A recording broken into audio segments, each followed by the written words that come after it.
The crime scene of this case was so terrifying that the police officer reporting was never able to return back to work. One pathologist who examined the bodies said the bodies looked like plane crash victims.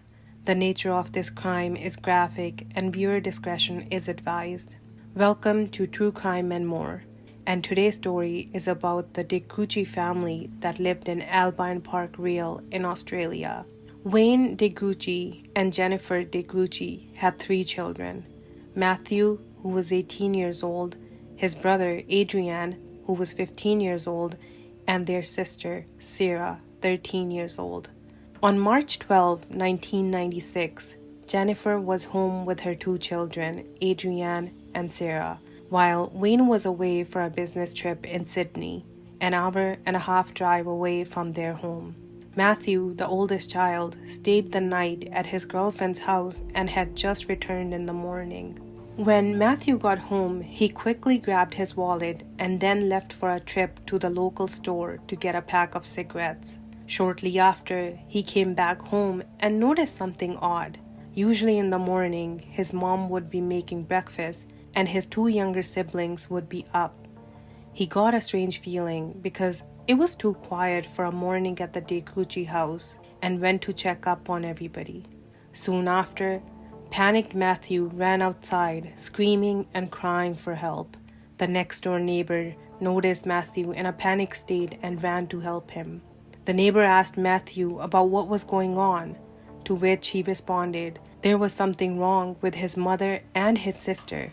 Worried, the neighbor ran inside to check on them, and that's when he came across a horrific sight that he would never forget.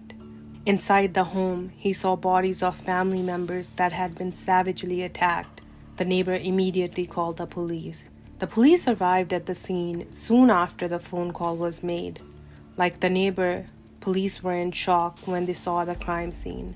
Belinda Neal, a former homicide investigator, also stated that this was the worst murder and crime scene that she had seen in her lifetime and contributed to her early retirement. When the police entered their home, the mother, Jennifer, was on the bed with blood splatters all around her. Her head was completely beaten in. Her face was so brutally injured that there was brain matter coming out of her skull. Someone had attacked her while she was sleeping, then covered her face with a pillow, and then savagely beaten her face with a heavy weapon. Her condition was so bad that the police were unable to identify her. Blood samples had to be used in order to make an identification. Like Jennifer, the 13-year-old Sarah was also found in her bed with brutal injuries to her head and her face. In her bedroom, a Walkman was found next to her, indicating that she was likely listening to music and had failed to listen to what was happening around her. However, her arms had defensive bruises, meaning she attempted to defend herself from the killer. Adrian was found in the garage where he was doing woodwork before the attack. Based on the crime scene, he had been attacked from behind with a heavy object. His neck and head were struck violently, leaving him with 21 wounds. The beating was so bad that a number of his teeth were scattered on the floor and there was blood found on the ceiling. The wounds on all 3 bodies were similar, and based on the autopsy, investigators placed the time of the crime to be between 8 p.m. to 1 a.m. It was also determined that the bodies were bludgeoned with a heavy metal object. At the crime scene, there were multiple clues found. There was a carpet piece missing from Jennifer's room. Matthew told the police about few other missing items, including a video recorder and a calculator. The investigators searched Jennifer's car, where they noticed some more missing items. A wheel brace from the car was missing. Investigators wondered if that was a murder weapon that was used to kill all 3 victims. A small carpet fiber was also found behind the car seat. This was similar to the one that was missing from Jennifer's room. A robbery gone wrong was considered by the investigators. However, there was only few missing items, and many of the valuable items were not touched. The savage nature of the beatings did not seem like a robbery gone wrong. The investigators quickly dismissed this theory. After analyzing the evidence, Wayne De Gruchy, Jennifer's husband, was concluded to be the first suspect. The reason for this was one witness stated they saw his car near the crime scene on that day. However, Wayne had good alibis. He was at a golf club during the estimated time of the crime, and after that, he slept at his parents' house in Sydney. Several people at the club were able to confirm his whereabouts. Also, the car normally used by Wayne was in a motor vehicle accident few days prior and was under repairs. As a result, Wayne was no longer considered a suspect. However, the investigators did have their eyes on someone else. That someone else would be Matthew De Gruchy, Jennifer and Wayne's oldest son. Matthew's statement had few inconsistencies. The neighbor vividly remembered that when Matthew was panicked outside of his house, Matthew had said that there was something wrong with his mom and Sarah. The neighbor remembered this clearly because he immediately thought that Sarah may need medical attention as she had a pre-existing epilepsy disorder. However, during his interview with the investigators, Matthew stated that he did not go to Sarah's room. But if this was the case, how did he know that there was something wrong with Sarah when he initially spoke to his neighbor? Another thing investigators noticed was how quickly Matthew was able to identify the missing items. As per his statement, Matthew was only in and out of the house, so it was odd that he was able to recall the missing items almost immediately. The night prior, Matthew was supposed to be at his girlfriend's house by 8 p.m. However, he arrived at her house by 11 p.m. When she asked him why he was late, he stated that an unknown person had been calling the house and saying that they are going to kill the entire family. This is why Matthew's mother had asked him to stay with them a little longer as she was afraid. The investigators then went through the house phone call records, and no calls from an unknown caller were identified. This placed Matthew at the crime scene during the time of the crime. At this point, the investigators were in desperate need to find the murder weapon. They would be in luck when few teenagers discovered a bag at a nearby dam. The dam happened to be near Matthew's girlfriend's house. This ties to the case as Matthew had just returned from his girlfriend's house before he found himself at the crime scene. The bag found contained the missing pieces of carpet, a video recorder, and other items missing from the Gruchy household. Surprisingly, these were not the only things that were found. A ripped-up note was also found in a Ziploc bag.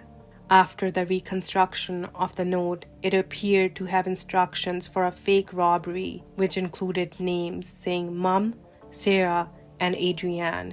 It also said tracksuit, pants, knife, t-shirts, shoes, travel, open blinds to see, have shower, hit arm with pole, hit leg with pole. Shockingly, the note was found to be in Matthew De Gruchy's handwriting. This would become a key evidence in the case. At the time when the teenagers found the bag, they also found a hammer. They took the hammer but left everything else at the dam as it was no use to them. They played around with the hammer and eventually lost it. The hammer was never found. It was also determined that Matthew and his mother had been having arguments due to Matthew overusing the car and adding significant mileage to her car. Investigators believe that Matthew argued with his mother about taking the car to visit his girlfriend, and eventually the argument resulted in a rage-filled attack. Investigators also believe that he took pieces of the carpet with him as he knew there was blood on the carpet. The small blood stains found near Jennifer's bed and the DNA from the carpet match that of Matthew's. After this, Matthew became the main suspect and was charged with murders 3 months after the death of his family members. However, he denied all charges. He stated he was at his girlfriend's house when the murders happened and only found the bodies next morning.